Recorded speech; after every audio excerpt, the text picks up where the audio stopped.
NBC presents, transcribed, Frank Lovejoy in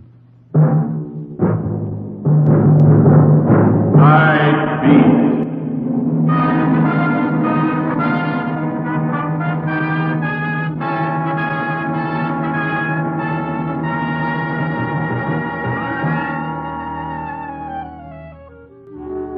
Hi, this is Randy Stone. I cover the Nightbeat for the Chicago Star.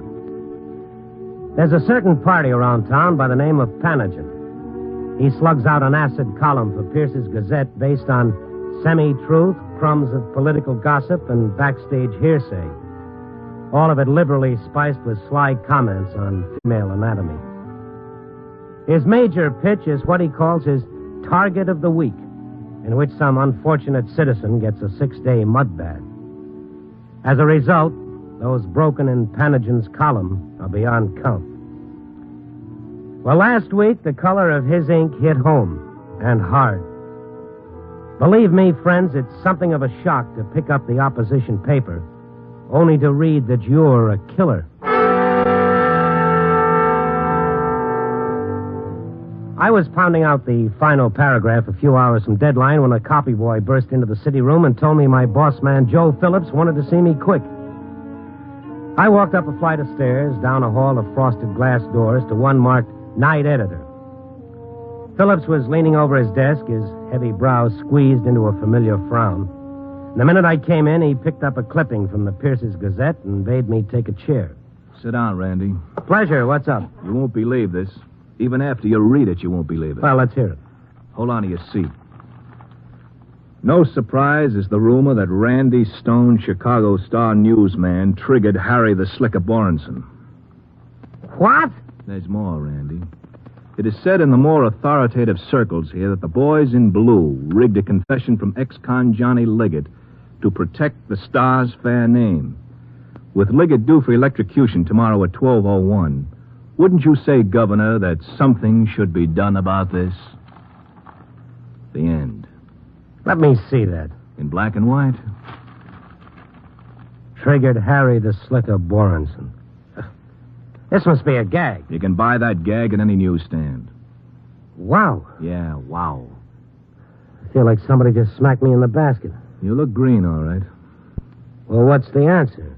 Nearest I can figure, Randy, it's that series you did on Borenson about 6 months ago. 4-time loser? That was the title. Oh, no, Phillips. You got any better ideas? That's your only connection with Borenson. Oh, this thing was picked straight out of the air. Why, I don't know. I never had a run-in with Pierce's Gazette. Of all the 4 million people in the city, why me? Maybe because you work for the Star, the Gazette's stiffest competition. But it's such an obvious lie, Phillips. How can they hope to get away with it? Liggett was convicted of Borenson's murder. 1, 2, 3. The jury was out 30 minutes. What about proof?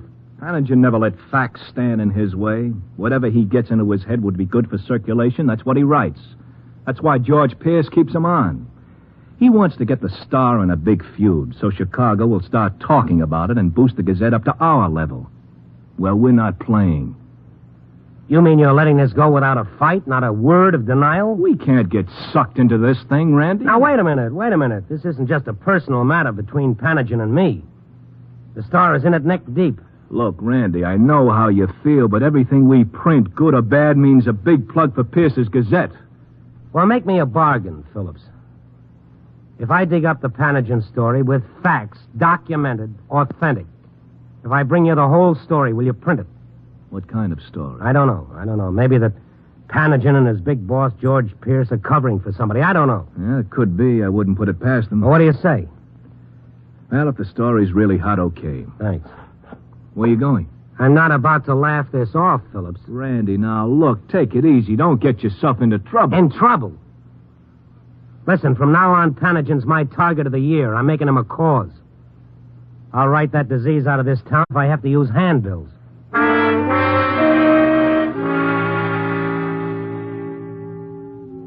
But frankly, I didn't feel much like brandishing the golden sword. I felt weak and sick, and I couldn't think.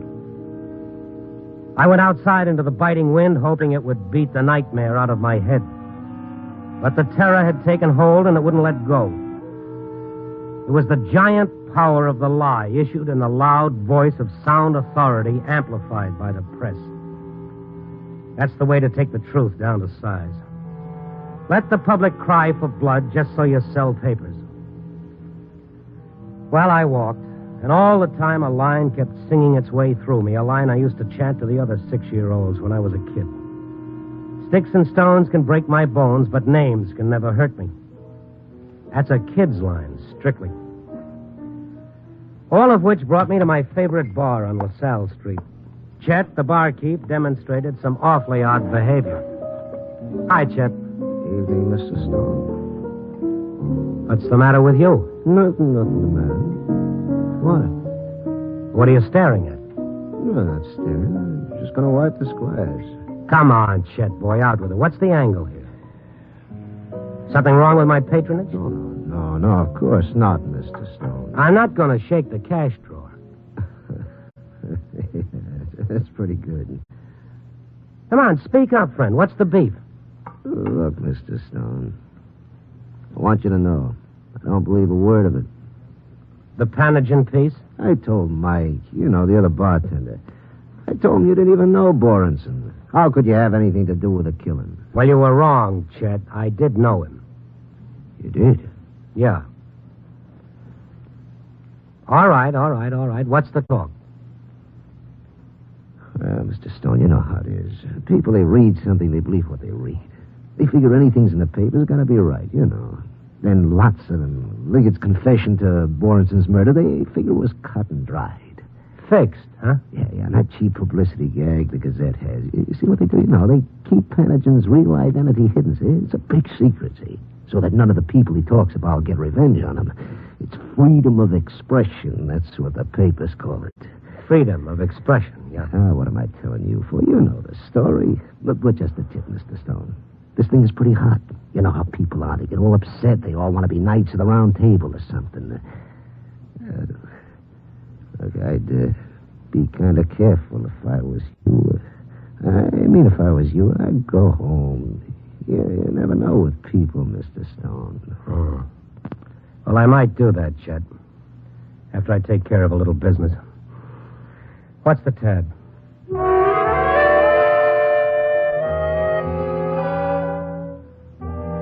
My business concerned the owner and publisher of Pierce's Gazette.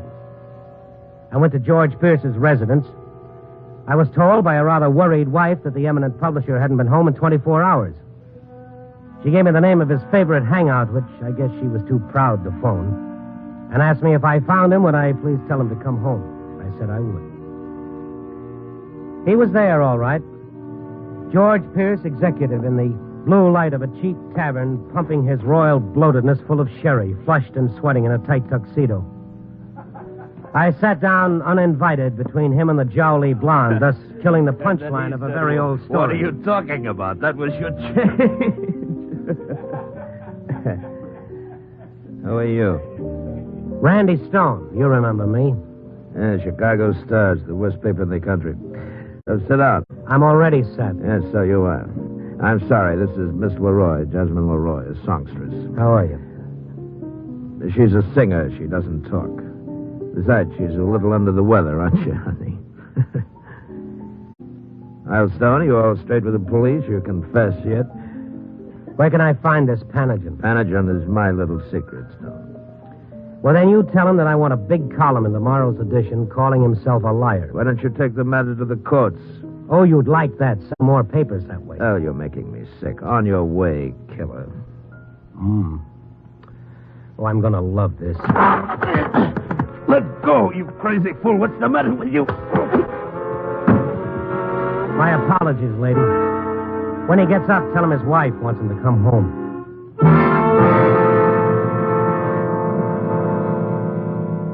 I'm no lover of the quick punch, but I'll admit it, I walked out of there feeling singularly better. A solid left for myself and a few thousand other newspapermen who still believe the morning bundle of print was created for facts, honest comment, and the funnies. It was almost morning. I went home. I pulled up a chair, propped my feet up on the windowsill, and stared out at Chicago at dawn. A swirl of soft snow circled the black pavement. A kid in corduroy knickers went by, bucking the wind, a bunch of papers under his arm. Peddling what? The news of the world or another pack of lies?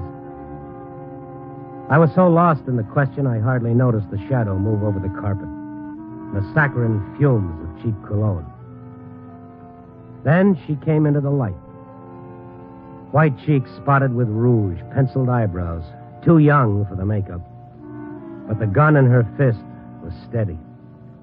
You could tell the feel of it wasn't new to her. Yeah, she was an old hand. How long have you been here? I thought you'd never get back. I worked nights. You know me? Pauline Liggett. I didn't think you'd remember. The time I interviewed you and your husband. You asked me all kinds of questions about what kind of a life do we live. I said we lived a nice kind of life before Johnny. He's going to die tomorrow. You know that, don't you? I know. You know he was framed, don't you? That wasn't the jury's opinion. It's any kind of evidence the police want. They can cook it up like that. Including the bullet in Borenson's brain? Don't move. Yeah, bullets.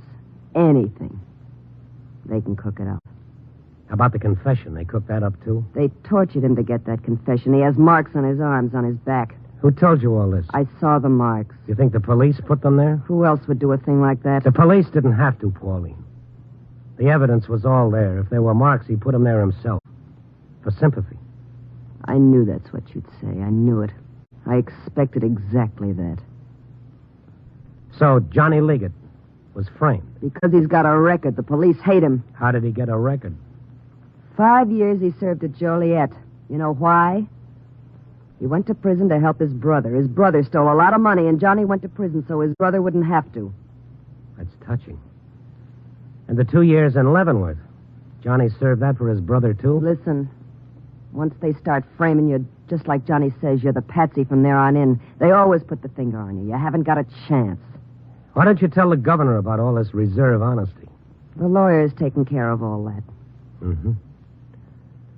Now,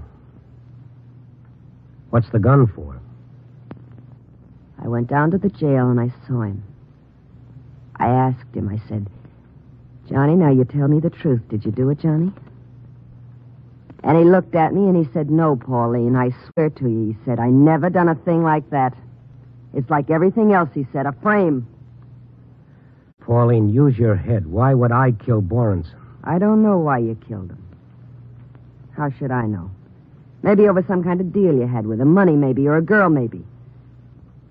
But this Mr. Pierce and this guy Panagen that writes for him, they're for the little guy, always for the little guy like Johnny. You want to believe that story awful bad, don't you, Pauline? It's true. The whole thing is true. Sure, it bucks the evidence, all the logic. But it's true. Yeah, I'll bet it looks real fine all printed up. When they put it up in black and white and charge people money to read it, it sounds like a lot of truth, doesn't it? Like the state's attorney. You talk good, Mr. Stone. Johnny's going to die tomorrow night. An awful lot of me is going to die with him. But you aren't going to have a chance to sit back and laugh. At 12:01, they killed Johnny. At 12:01, I kill you.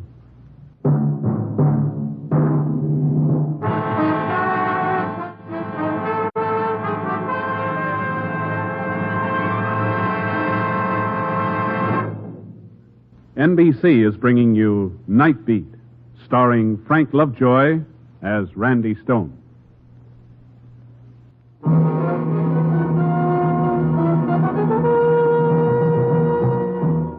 And now, back to Nightbeat and Randy Stone. At 12:01, Johnny Liggett would die in the electric chair. At 12:01, according to his wife's schedule, I'd join her husband in death. The clock. Her gun. 11:30 p.m. 31 minutes to Johnny Liggett's death. And mine. Pauline's face was set, her jaw tight. All I could see was hate. What time is it? 11:32. Hungry? No. You want me to... Shut up. I've got some cheese in the icebox. I don't want any. You think killing me is going to help him? You did your talking, now shut up. You should be trying to help him. I'm not going to tell you again. Was he good to you? Always good to me. Ever ask him where he got his money? He worked. Where? Where did he work? All kinds of jobs. You've handled a gun before. We used to go out to the Indiana dunes. You and Johnny? Target practice.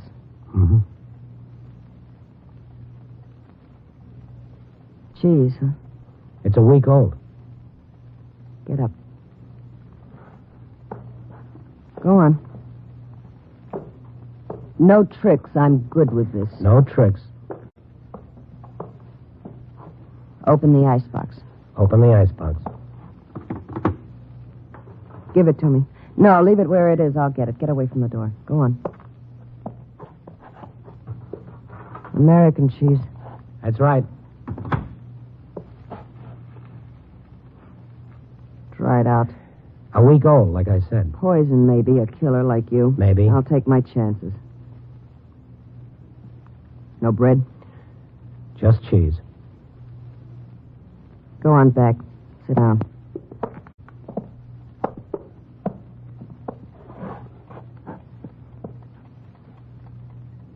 What time is it? 11:33. And a half. Goes slow, doesn't it? Mm-hmm. Slow. Yeah. But it keeps going. Well, you're going to look at that clock every minute and tell me what time it is, just like Johnny, watching the clock. Maybe he's just playing cards. Hey, what's it like? What's what like? Does it hurt? Well, nobody knows. Maybe they never feel a thing. Maybe there's one split second when they... Nobody knows. They shave the head. Yeah. Will they do that to Johnny? Mind if we drop the subject? I want you to live through the whole thing like he's doing. You ever been to an electrocution?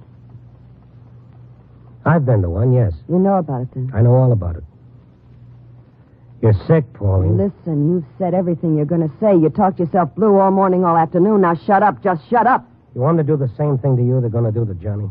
Listen now. Do you? You asked me that. Shut up.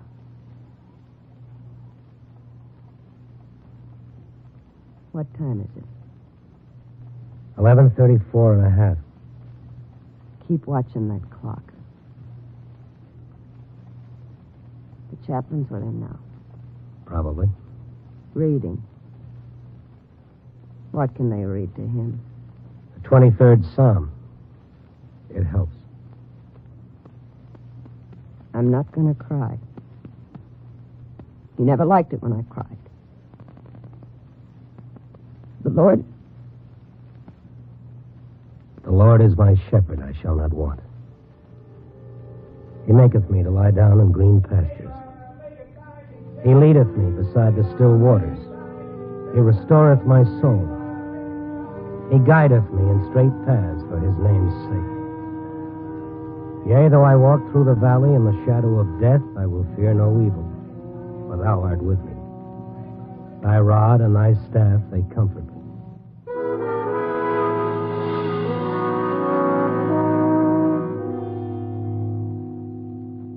Papers are out. Panagin's column. Don't you want to read it? I'll read it. After. As a last request. No. Even Johnny will get a last request. The paper boy is coming back. The other side of the street. No sale. Maybe a pardon. Not in a million years. You never can tell. Call out the window before he goes away. Don't move. I got my eye on you every second. Boy! Paper here. I've got change. Don't move. Don't move, I said. Apartment 3. Be right up, lady. One word. One word and I'll do it. When he comes to the door, you just sit there, because I don't care, Mr. Stone. It's nothing to me what happens. If he sees me do it or if he doesn't. You're shaking. What time is it?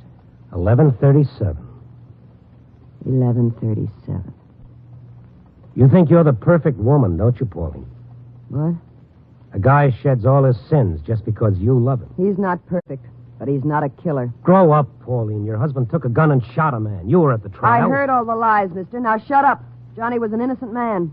Present tense, Pauline. He's still alive. That's right. He's still alive. Not a word.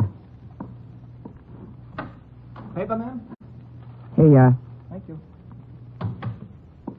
Let's see what Panagen has to say. I like to read my own publicity. I'll do the reading. Panagen's notebook. Let's hear it. I can read and watch you, too. Read it.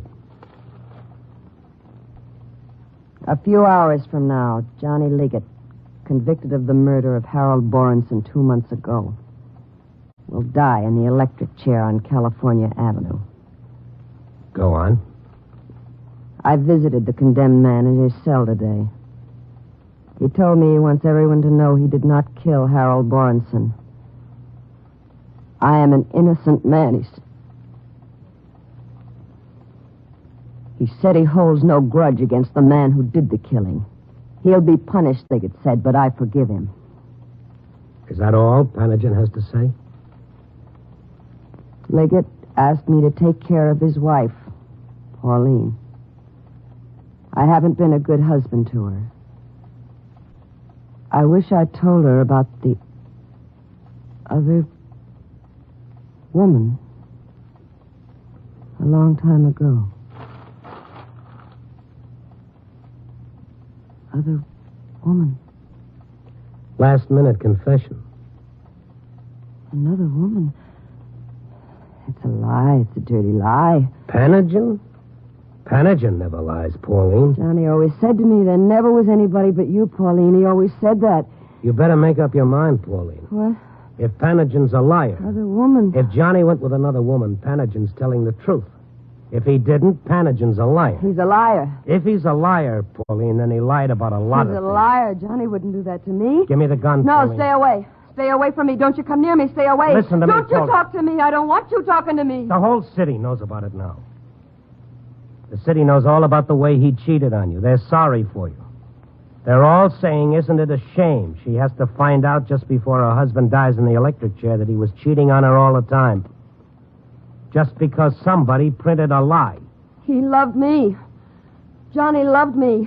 You're right, Pauline. He loved you very much. He couldn't do a thing like that when he loved me so much. Sure, he loved you that much. And a man who loved you that much couldn't do that to He you. couldn't have been seeing another woman. It's a dirty lie. Everything's a lie, Pauline. Everything they said. They lied about both of us. Now, give me that gun. You come with me. Where are you going? You come with me. Now, wait a minute. Liars! They make me so ashamed. Dirty liars.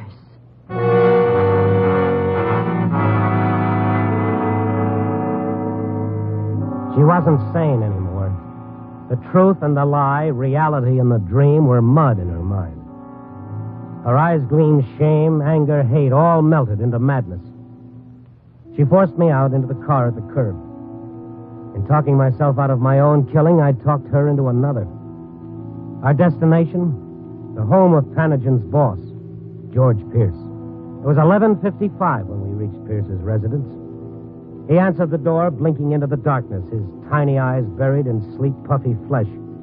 His bulk was wrapped in a silk dressing gown, his feet in carpet slippers. He was scratching himself. Yes, who is this? Get inside. Hurry up. She's got a gun, George. Stone. Now listen Get here. inside. He's right. I've got a gun. Pauline, listen to me. Inside. Mrs. Liggett, that Dirty liar. liar. Your paper. What's the trouble, Mrs. Liggett? Another woman. Now, listen, Mrs. Liggett, maybe just for human interest, Panagen might have said something that wasn't... Human interest. Look, why don't we go into the library and have a drink? You look like you could use the drink, Mrs. Liggett. He's going to die tonight. He's going to die, and all you care about is human interest. You write things like that about him, making off like I wasn't a good wife. Nobody ever loved anybody like Johnny loved me, Mr. Pierce. Nobody. We'll print a full retraction, Mrs. Liggett. I know about Panagen, too. There is no Panagen. Everything that goes into that column is yours, Mr. Pierce. Every dirty line of it. Now, Mrs. Liggett... You're Panagen, aren't you? Mrs. Liggett, please. You're the liar, aren't you? No, Mrs. Liggett, I didn't even see the Dirty liar!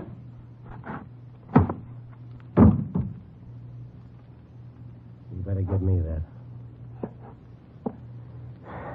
Okay, Pauline, he's dead. You got what you came for.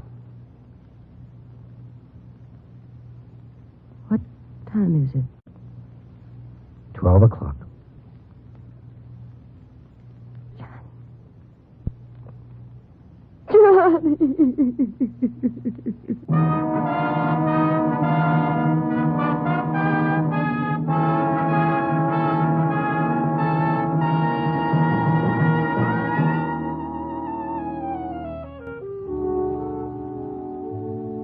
Confessed killer Liggett died in the chair last night, and his wife will be tried for murder. Her attorneys will plead that she didn't know right from wrong or true from false. I wouldn't be surprised if the court went along with them. But by the same token, would you pass the test? How good are you at telling the lie from the truth? Does the truth vary according to your personal convenience? Black one day, white the next? The next time you read anything, ask yourself, I have the right to doubt. Am I using it? Because it's too dangerous living in a world of misinformed people. There's a reason why the lie is the tyrant's favorite death weapon. It's killed more people since the world began than all the armies and the automobiles put together. Copy, boy.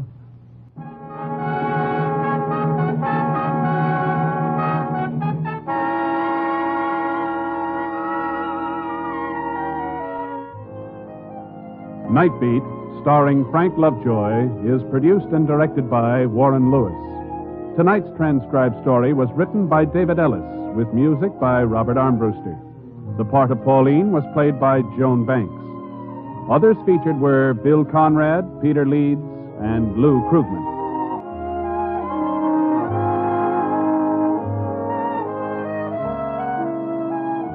Listen next week at this time and every week as Randy Stone searches through the city for the strange stories waiting for him in the darkness.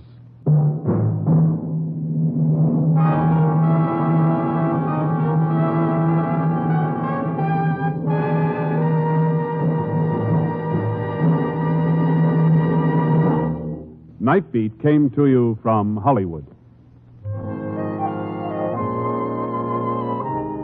3 chimes mean good times on NBC.